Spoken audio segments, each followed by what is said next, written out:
If you're an entrepreneur or sales professional and you're not using AI and automation, your business is already falling behind.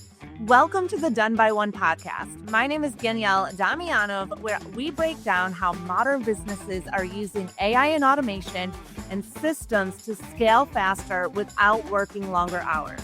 On this show, I interview business owners, operators, and industry leaders who are actually implementing AI, not just talking about it.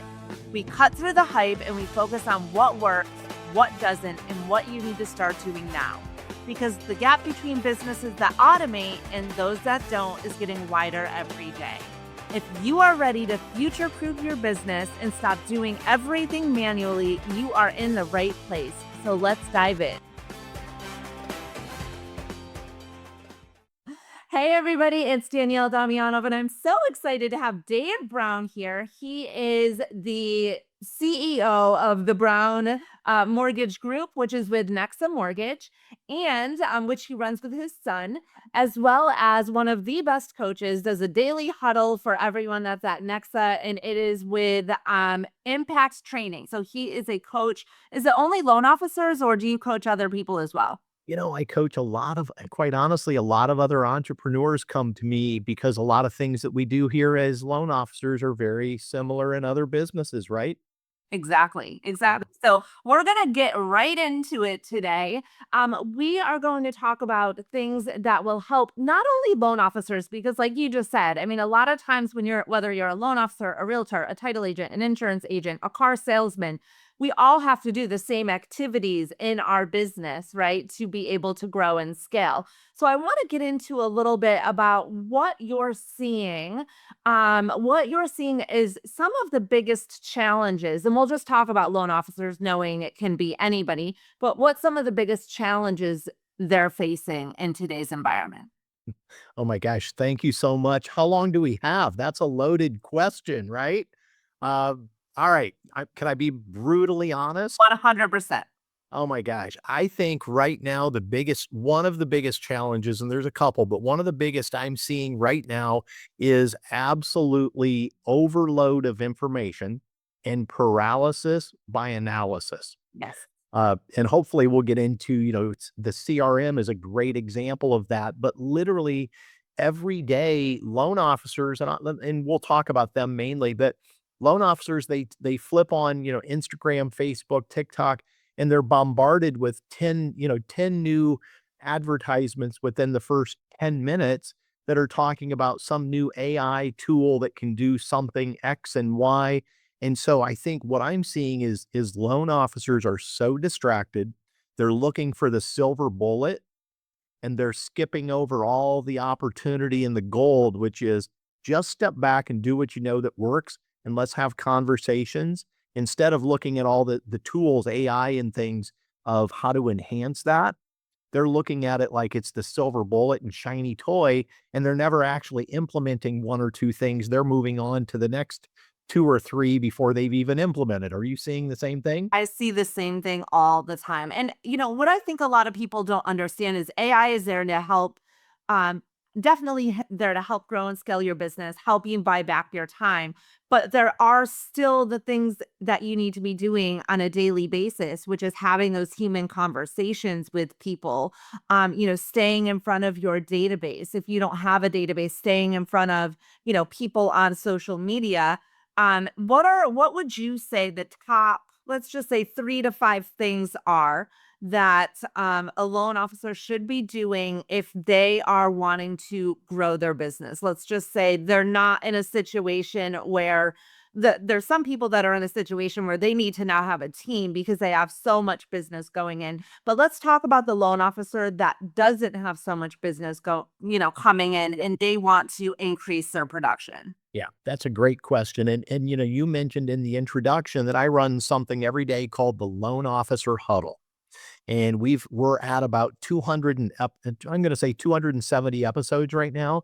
And it's really interesting, Danielle, because in the huddle, I keep it really, I say simple, boring, and rudimentary. And what I mean by that, I talk about core behaviors every day.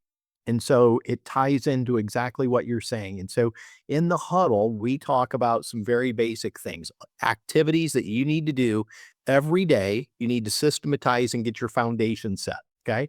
So on Mondays, we work on calling your sphere of influence and your database. So for those that don't have a database, I tell them pick up that, and I call it the 500 pound, weight sitting on their desk, which is their telephone, right? Because everybody has contacts in there. So, and we're talking at the very core, we're talking somebody doesn't have money to advertise right now. They can't hire a virtual assistant. Quite honestly, they don't have enough business to even have a team.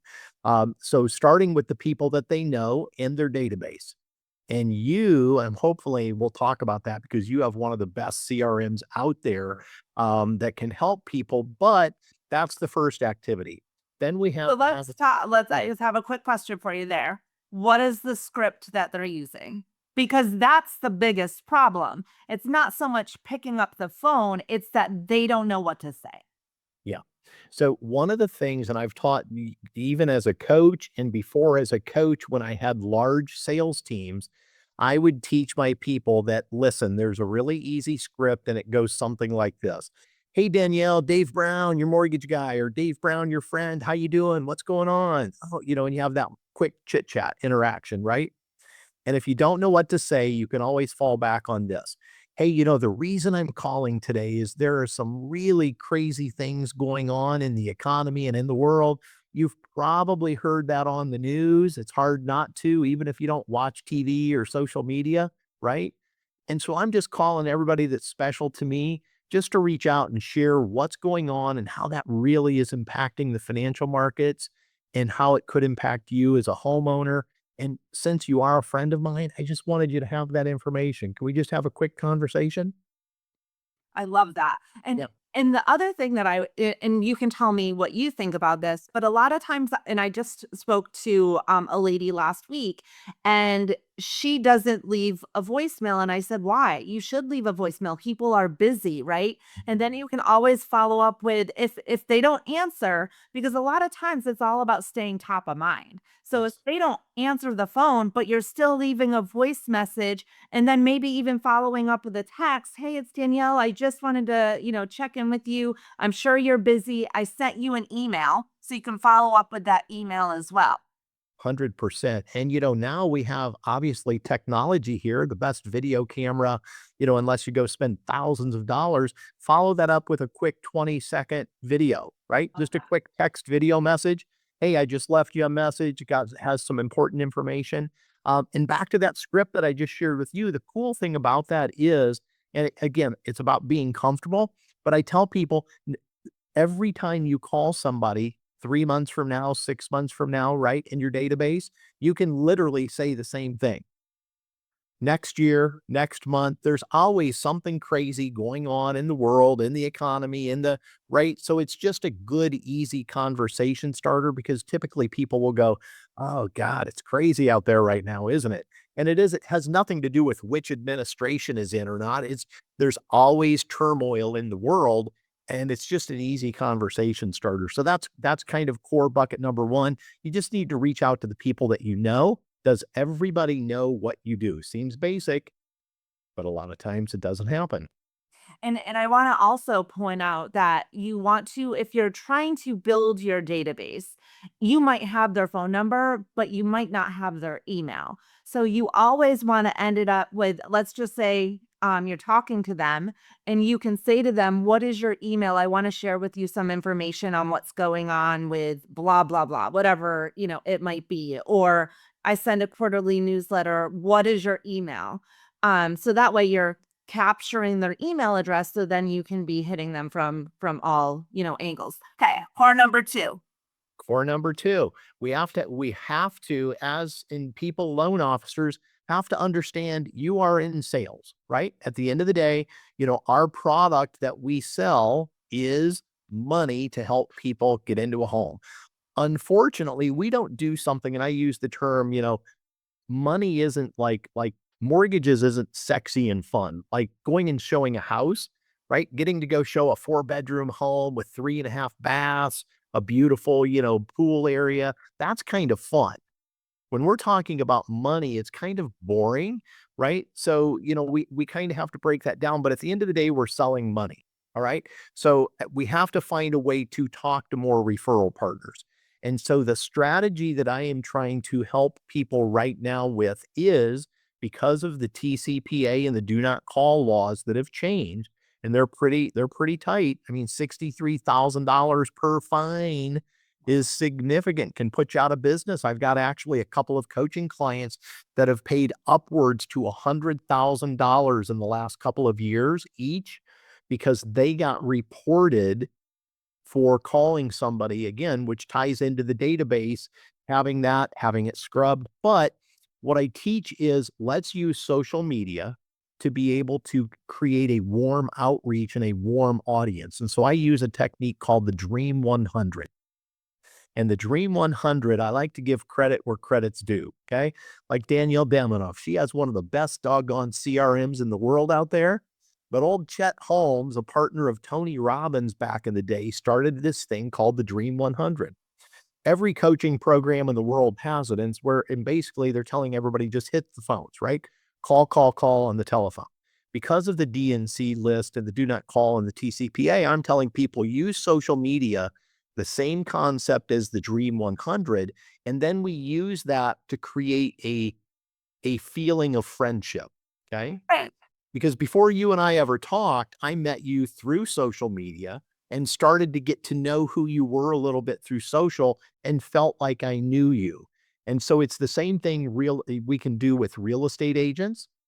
Now, you still have to do the one thing that is hard sometimes, and that is ask for some sort of an outcome, which is a meeting, right? And I hate to say, like the old let's meet for coffee. So I like to say, why don't we take this thing off social? We've been talking it up on social. And I kind of talk like this. Hey, we've been chatting it up on social, Danielle. Love some of the posts you've been making. Now you've been coming back over to my site, liking my stuff, commenting, right? We're becoming Instagram friends or we're becoming Facebook friends. So now I'm going to invite you to, hey, let's get together, Danielle, especially if we live local. Let's get together and do what I call content and connection, CC. We're not going to do coffee. We might grab a Starbucks while we're walking around, but we're going to get to know each other a little bit while we're walking around at a cool area, and we're going to shoot a video or two together I love that. while we're talking, getting to know each other. And when we leave that meeting, instead of just going and having coffee, Danielle, when we leave that meeting after an hour, we'll each have a couple pieces of content to put out on social media for our audiences to see. How does that sound? When can we get together? I love that. That's awesome. So yeah, Yeah, and there a you go. lot of times you have to think about what's in it. There, you got to put yourself thinking what's in it for them, right? So a lot of times when you're dealing, because I've been in both real estate and mortgage since 2001, and when you're a busy realtor, the last thing you want to do is meet some random person for coffee, right? So you want to think about what's in it for them. So you're bringing that content piece. Let's talk a little bit about strategy to help people realize what they can do trying to, you know, establish these relationships on social media. For example, number one, requesting them, right? Number Yes. two, liking their content, right? Sharing, even if they have a great, let's just say you're going after realtors and they have a great property, sharing their content. What are some of the other things? The birthday list. I can't tell you. My birthday was 2 days ago, and I can't tell you how many random people that I literally don't even know sent me a video, a Facebook message.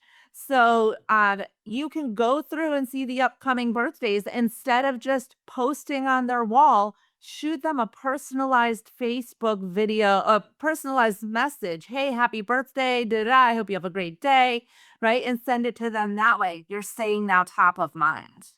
Yes, I love that. And by the way, happy birthday. I am on a 7 to 10 day social media fast right now while I'm working on my 2026 stuff. So I didn't see that it was your birthday. So happy birthday to you. Thank you. Uh, but you're right. So here's the cool thing. Not only one, we used to have to go try to figure out what made people tick, what they really liked, right? What they did, where they hung out. Now we're able to, and I say this, we're able to social media stalk them to see all their likes, their interests, their passions. So now when I do show up for a meeting, if I get that opportunity, I should have done all my research, and it's not very hard. You just go look at their social media post for the last 30 days and see what's going on. But what you mentioned about sharing, a real estate agent loves it when you share if they have an open house, right? Sharing that because they understand that algorithm is getting them more exposure. I think I heard somebody recently say, we need to do more educating of real estate agents. And I thought, I don't think they don't really are. I don't think they're looking to us as loan officers to educate them. They're looking at us to be a partner, Right. to bring something different to the table. If we have some fun strategies, like just the other day, I was presenting to somebody how to use Gamma, right, to create presentations, and this real estate agent said, "Oh my gosh, do you realize this would have taken me 3 days, probably trying to put together something you just showed me how to do in like 12 minutes?" And I was like, pretty cool, right? Those are little ideas that I think we can bring versus, trying to, tell them that we're going to teach them. They don't want us to teach them how to quote sell or anything. Yeah. They're in their own lane. So I Right. think we have to find other ways to do that now. Absolutely. Okay. Do we have a bucket number three? We do. So Okay. bucket number 3, are you ready? I'm So ready. bucket number 3, I think is a hidden, I don't think, I know it is a hidden secret. Listing agents, right? Listing agents, when you have an opportunity, when you have a loan going, an actual loan in process, loan officers miss the boat. Everybody's using technology to do something, and I want to be clear on this. So many loan officers, not the top producers, they get it. They're still doing these foundational pieces, but other loan officers, and your original question was the ones that don't have a team, they're trying to figure out how to use technology and AI so that they don't have to talk to people. And it's such a mistake. So, as an example, on Wednesdays, in our huddle, we talk about on Wednesdays, that's loan status day. Seems basic, but if you do it and everything we're talking about, you have to do consistently. Do you calling both borrowers, calling both agents in the transaction? And I call it a moment of gratitude, the MOG. Okay. And that is when somebody says thank you, knowing what to say to them and accepting that acknowledgement instead of just saying, "Oh, no problem, Danielle. I know that I skipped my dinner last night for you, but it's okay. That's what I'm here for." Right. But instead saying, "Danielle, thanks so much for recognizing that we're really working hard for you." And it's an opportunity then to lean in and ask if they have any friends, family, coworkers. Right. But the other part of that is having a vetted list. You have an opportunity. You're interviewing with a listing agent for 30 days. Yeah, right? You might have to cold call, which I don't promote, or beg, borrow, or steal to try to get a listing agent to call you if you don't have a deal with them. But now you have 30 days in which to interact with them and their team to kind of show off how good you and your team are, right? But then not just to do that, but to call them and let them know I'm going to call every Wednesday. I'm going to give you an update, right? And when they say thank you, "Hey, thanks so much, Danielle, for recognizing this. It's a small part of what our team here does to help our agents that we work with be more successful, close on time, right? And make them look like absolute rock stars." And so through that process, I teach people then how to then ask for that meeting to be able to get in front of that listing agent. But the key is what most loan officers do, as you know, Danielle, they wait until closing or after closing, and the listing agents might say, "Hey, this is great. We ought to talk later." But once that deal closes, you're out of sight, out of mind. Exactly. Exactly. And one of the biggest, not complaints, I guess, that real estate agents have is communication. Not knowing what is going on with the clients, with the deals, and it's stressful, right? I mean, sometimes there's 2 or 3 closings all happening simultaneously that they're depending on. So, the communication part is key, and this is all going back to what we started talking about in the beginning. How do you grow your business with no money, right? Starting from 0, and really trying to take it to the next level. So, these are all of the activities that you need to be doing consistently And it takes time. People want like immediate response. This isn't going to be an immediate response thing, but it takes time, to do this. So what's the next bucket? Yeah. So the next bucket and the final thing, and it seems simple, but loan officers have a real problem. And especially when they don't have a CRM or a tracking system, they don't follow up very well. Right? So they work really hard to get the leads in the door, to get those leads, maybe convert them into an application. But I am shocked. I shouldn't be shocked because I've done this long enough, but I am still surprised. Loan officers have pre-approved borrowers and they don't stay in touch with them. Yes. And they just think, well, when they find a house 30, 60 days down the road, they'll call me. So they do a pretty good job. And I hear it all the time with coaching clients that pay me money and they say, Dave, I'm going to pay you money to hold me accountable.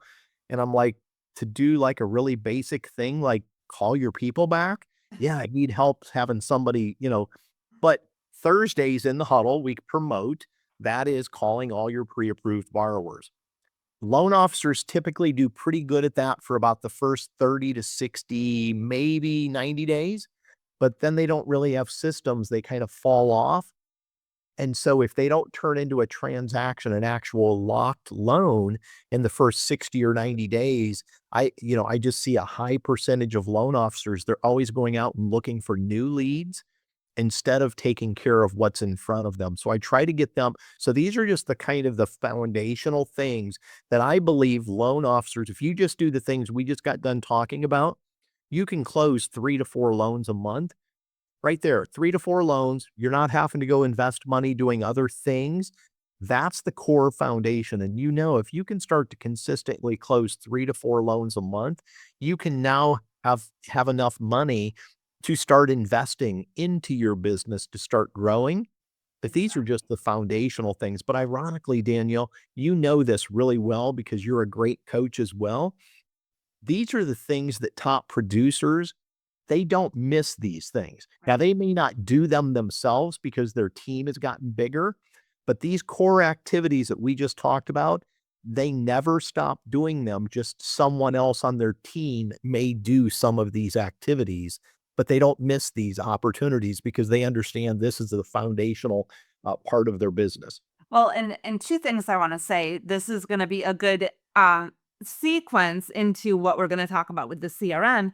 But leads bring you leads. Lead follow up brings you money. And if you don't follow up with your leads, you're not going to have any money. Yes, yes. Can I share a real quick story? Sure. So I had just recently, I run 6 week boot camps. And just recently, I had a graduate of one of the last boot camps. We were going over this exact topic. And when I had him go back, or everybody in the boot camp had to put all their data together for leads that they had gotten literally over the last like 30 to 45 days. This person on the call after doing this live spoke up and said, "Oh my God, I need to stop chasing new business. I have $167,000 of opportunities that are unconverted from the last 45 days. I need to just spend more time," right? The light bulb went off. Holy crap, $167,000 of opportunities, but yet he was continuing to run Facebook ads and all these other things, and it radically changed the way he was able to look at it. He's like, "I have to work on converting." His issue wasn't lead generation, it was a convert follow-up and conversion because he was spending too much time adding more into the funnel, right? And And so exactly what you're talking about. that's what we do a lot of times. We're, so into the lead generation that we don't put the same amount of time into the lead follow up. And we have to remember it takes on average, right, 7 follow ups to convert. So if you're only following up one time, that's not good either. And that's what's going to take us into this next conversation about the CRN because the CRN follows up for you. So I'm not saying not to pick up the phone and follow up. You 100% need to be doing that. Where the CRM comes in as an added bonus. So if let's just say you aren't picking up the phone as much as you should be to follow up, the CRM is following up for you. So in Done by One, we have every Wednesday you're pre-approved and looking. When we move you into that bucket, let's just say, an automatic voicemail drop goes out, an automatic email goes out, and then every single Wednesday for the next 5 weeks is an email and a text message to the client. Hey, I'm just checking in to see how the home search is going. Let me know if you want us to run any numbers for you, blah, blah, blah. And two reasons we want to do that. Number one is we want to make sure that we're following up with our pre-approved and lookings. Because the last thing you want is to see on Facebook that they just purchased a home with another loan officer, right? Yeah. And then number two is that, following up with them every single week, we don't want them to go, we don't want them to go somewhere else. But number two, if you're not following up with them, at least the system is following up for you. And we all get those calls Friday night at 5 p.m. Hey, can you send me over a pre approval letter, or 6 p.m. on a Friday, right? So we do this on Wednesdays to hopefully mitigate the amount of calls we're getting on Friday at 5 for a pre-approval letter. We're already forward thinking for the weekend, which is usually when they go shopping. So my question to you, because I have, an awesome CRM. I have been using a CRM since, well, I'm going to share a quick story, actually, what happened. So I lived in Southwest Florida, sold real estate, used Top Producer. That was my CRM for real estate. Moved to Miami, did not know anybody, did not know how to get around. I built my real estate business in Miami by cold calling expired listings, 3 hours a day, 5 days a week, 10 contacts an hour, 30 contacts a day. So that was how I built my business. Was it fun? No. Was I in Mike Ferry coaching and that's what he coached you on doing? Yes. And when you said Chat Holmes, well, Mike Ferry's got that Dream 100 list also, for your sphere and trying to figure out how to build your business with your sphere. But anyways, I left my database that I had from Southwest Florida. It didn't occur to me to keep it. I'm moving to Miami now. I'm going to live in Miami. I don't have any relation. Well, guess what happened 4 years later? I moved back to Southwest Florida and I no longer have a database. So at that point, I realized the importance of having a database, maintaining your database, and how many more leads I, could have had from that database. So I vowed to never not have a database. And your database should be living in a CRM, not an Excel spreadsheet. It should be in a CRM that is doing automations to keep you top of mind. So that's, how I I think because of that experience Yes. with the database is what made me realize you need 100% a CRM. But this is what I'm seeing people do. They want to grow and scale their business. They're frustrated because they don't have enough deals closing. Or maybe they do have a lot of deals closing, but they're on that sales roller coaster where they close a lot and it's crickets, and now they're scared they're going to be out of the business. And then, they do the activities that they're supposed to be doing. So they're back up here, but then they're not consistent with it. So their business looks like that. And I see so many people come onto the CRM. They're so excited with all of the powerful things that it can do with the email marketing, social media marketing, the follow-up, the this, the that. And 4 months into it, they're not even utilizing it. So what is your opinion on that? What is the disconnect, I guess? Yes.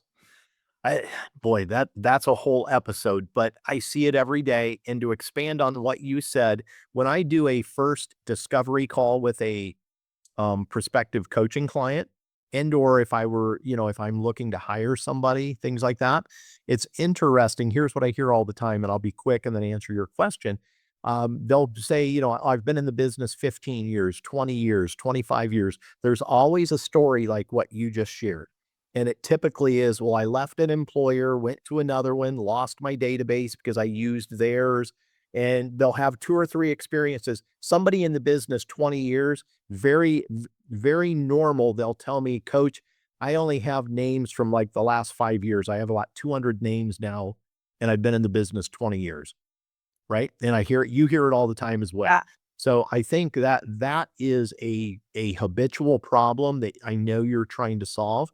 So here's, I think, the biggest thing that I find loan officers, and I'll even put myself in this space. Okay. I can be very, very organized. I've learned to, as a high level manager, I had to learn to be able to sit still in meetings and so forth, right? And learn to operate off of reports. But the normal loan officer brain is not wired to, they know they need it, they know they want it, but there's a disconnect as soon as there is friction. And the friction, it could start as early as, hey, you have to jump on a discovery call, a setup call with my team to get your CRM set up, right? That's the first thing. But like a smart list, a simple smart list, they sit and watch your training video, I'm sure, and they look at that and go, oh, that's difficult. I don't understand the difference between a CSV Excel file versus a right?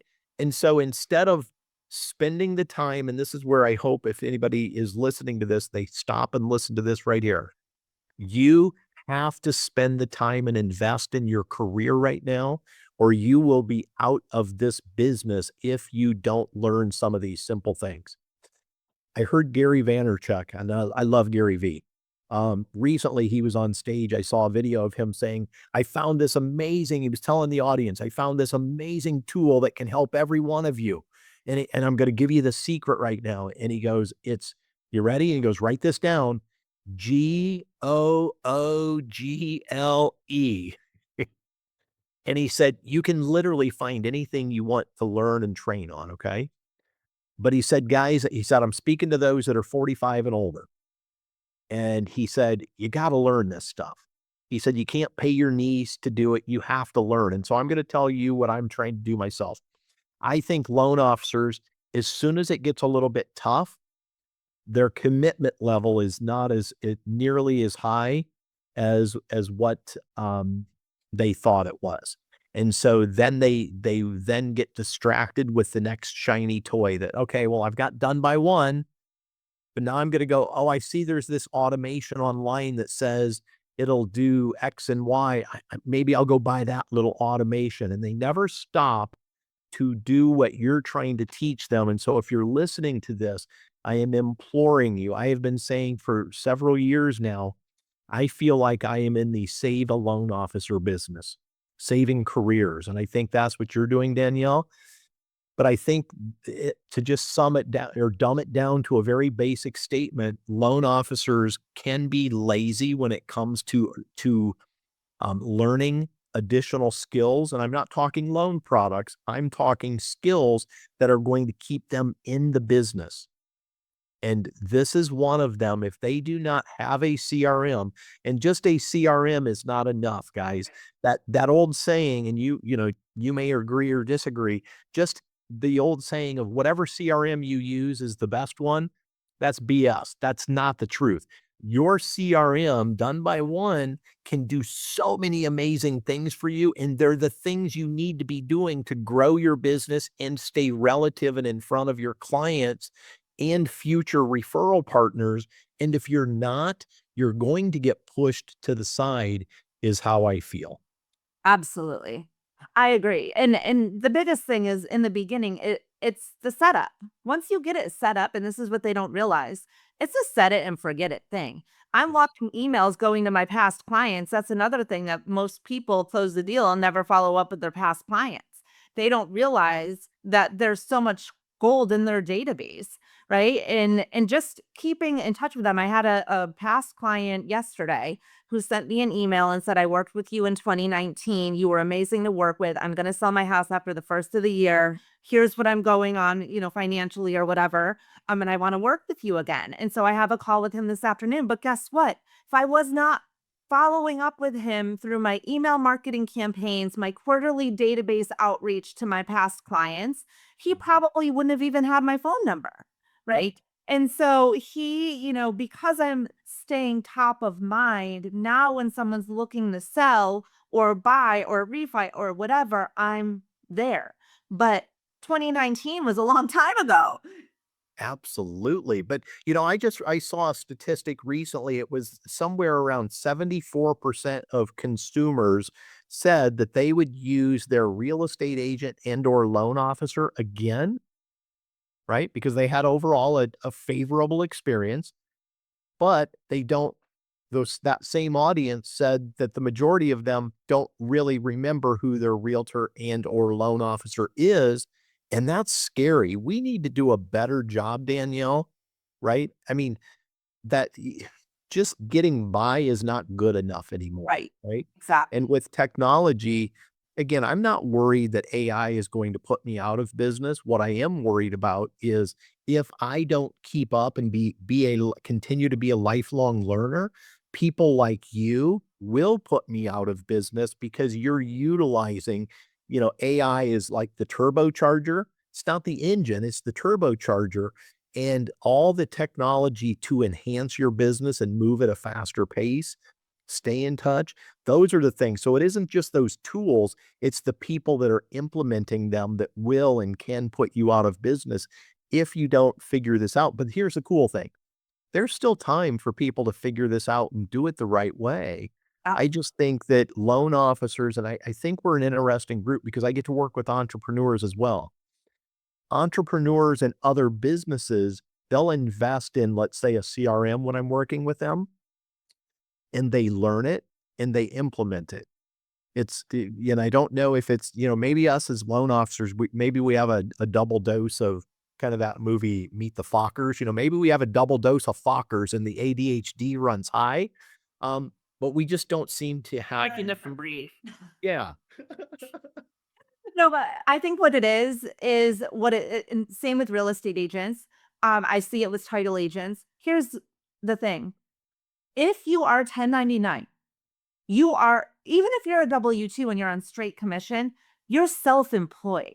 We might work for Nexa Mortgage, right? But this is our own business. And the problem with realtors and the problem with loan officers is they don't look at it like that. They still come from an employee mindset. They're not looking at this like they're running their own business, that they can literally pick up and move somewhere else if they wanted to, right? So the Brown Mortgage Group or, Grow Funding Group that I'm with Nexa, right? These are our businesses. So you have to get out of that employee mindset and step into the mindset of a CEO. And that's why a lot of other entrepreneurs invest in this stuff because they look at it like they're building a business where these most people are looking at it more as a transaction and not as an actual I'm building my business. Mm, yeah, you hit it on the head. I think you're right. And so how do we get people in our industry to really understand, and again, the top 10% get it, right? The top 5 to 10%. But how do we get those others to stop thinking transactionally, to stop waking up every morning and going, I'm going to go see if I can find a deal today instead of waking up and knowing exactly what they're going to do and having a plan. You mentioned, treating your business like a CEO day. Every Friday morning on my calendar, I have something that says 8:30 a.m. Okay, on Friday morning because I don't have a loan officer huddle. It's 30 minutes CEO day evaluation. I love that. That's my time every Friday morning, uninterrupted to I may sit here with a cup of coffee in my chair behind me, but it's my opportunity to look through some analytics about my business and just do a review. And how many people are doing something similar to that where they're actually treating it like a business, looking at their books to see how many leads came in, how many conversions, how many dollars did they bring in? Because you hit it on the head. Loan officers are not treating it like a business. And let's face it, we're in a business where you can make a very, very favorable income for you and your family and change lives, but they don't treat it that way. They treat it like a 9 to 5 sometimes, and Exactly. that's sad. They're missing the And it's hard opportunity. also because you don't have that person standing over your head saying, you need to wake up at this time and be to work at this time. And so you do need a lot of self accountability as well. So, well, anyways, I think that the other main thing is, anybody that is looking to grow. I mean, I invest in coaching. I have a personal coach. I'm in Billie Jean's marketing uh course, so I pay for that. I'm sure you have mentors and coaches and you are a coach. So if anybody out there is wanting to learn how to, have that accountability and grow their business, as with that CEO mindset, then Dave Brown's coaching program with Impact Training is where to find it. So, Yeah, I appreciate that. Danielle, in closing on my end, just like you, I invest literally tens of thousands of dollars a year in myself, right? yeah, From John Maxwell to other coaches. Just last year, I spent $7,500 to work with one coach for 6 weeks. And you know what? I did that for one skill set. I spent 7,500 for 6 weeks to work with this person for the purpose of helping me tell stories better. Not fictitious stories, but things that go on in my life, right? The day in the life of and experiences. But he helped me pull things out in a different way to be able to tell my story. And I spent 7,500 just for one enhancement of a skill. And so you're doing the same. I know Billie Jean runs a great program. How many of our listeners are investing in themselves like that and taking it serious? Or do they expect the company, again, right. if it's Nexa and you're listening to this, you should be spending your own money as well, not just dollars that you have, that you've earned at a marketing ledger. You need to spend and invest in yourself. That's a true professional. If you want to be in that top 10 to 20%, they invest in themselves regularly. Absolutely. Well, I appreciate you coming on. This was great conversations. I'm sure that we've helped, a lot of people and maybe seeing things differently or what they can implement in their business to really grow and scale. So thank you, Dave. I hope you have a great rest of your day. Any final remarks? No, I would say, guys, if you need a CRM, one, you need one. Two, you need to be signing up for a demo with Danielle at Done by One. I've looked at it. I've looked under the hood. It is incredible. I'm telling you, I'm not just saying that. I would word it differently if I didn't really believe that. It is a really good system, but you have to use it. And again, you got to use it. Trust her. She knows what she's doing. I want to thank you. It's been a great time. Happy birthday and happy holidays. Thanks for having me on. Yes, happy holidays to you too. If today's episode opened your eyes to what's possible with AI and automation, here's the next step. At Done by One, we help entrepreneurs and sales professionals audit, automate, and implement AI into their business without the overwhelm. You can book a business audit to see where you need to implement AI and automation. Get set up with the Done by One CRM to run your business on autopilot, or take our AI courses to build your own AI tools and assistants. Do not wait until you're playing catch up. Head on over to Done by One at donebyone.ai and take action today, because the businesses that implement AI now are the ones that will win tomorrow. And remember, let's be done and be done by one.